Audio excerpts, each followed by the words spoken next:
I'm sure you've heard the term Bazball, but you're not quite sure what it means. Well, welcome to this new explainer series of the King Player podcast, where me or Arham are going to try to explain some very niche or contextual things to most of the fans who've come to us and have told us, well, we don't quite understand what you're saying, we just follow you because you're our friend. So to make them a true fan, a true viewer of the channel, and not just make them watch because they're friends with us, and just to make another video that explains more about cricket, here we go. This one is about Bazball. What is Bazball? In 2022, the English Cricket Board decided to appoint Brendan McCullum, who's a former New Zealand cricket player, as coach, and Ben Stokes as the men's test cricket team captain. Now, both of these individuals have a very aggressive approach to cricket. They would come down the pitch and attack the fast bowlers. They want to win matches, and they really don't like to be boring at any point, off the field or on the field, which is why they devised a way to play test cricket that fundamentally changes its conception from how it was played.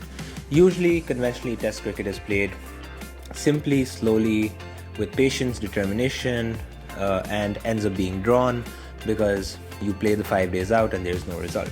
However, Bazz, or Brendan McCullum, and Ben Stokes decided that enough is enough, and we want the English cricket team to either win matches or even to lose matches, but we definitely do not want to draw them. Now, one reason obviously was to draw a result out of it, to make sure that you are winning those matches and getting more points for the World Test Championship. But the second reason, which sort of becomes a very interesting viewpoint, which wasn't intended perhaps, was viewership. Suddenly viewership rose and everyone started watching test cricket because it was all the hype, and you knew that at the fifth day in the last session, England would want to win, and if they don't, they lose, but at least we'll have a result and we'd not have wasted 5 days of our time.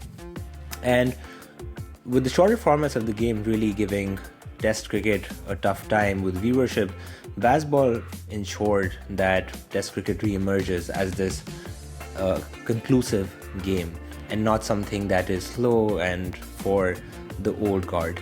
Now, speaking of the old guard, obviously a lot of old former test cricketers were really against it. They still are, because they think that it goes against the spirit of test cricket. Test cricket is not supposed to be about results, it's supposed to test your technique, and if you're really good enough as a bowler or as a batter, only then should you be able to grab a win. Otherwise, you can draw the match, walk home, and come try your luck some other day. However, Brendan McCullum, Ben Stokes, and their 11 decided that's not the way we're going to play, and they started playing test cricket at a whopping 4.56 runs per over run rate, which is almost twice as much as the average test cricket run rate. Don't quote me on this, but somewhere around 2.5 is where test teams play test cricket.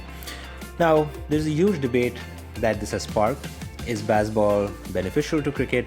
Has it been detrimental to test cricket? Is it how test cricket is supposed to be played? Or is it something that is going to revolutionize the way we play cricket? Obviously, that remains to be seen.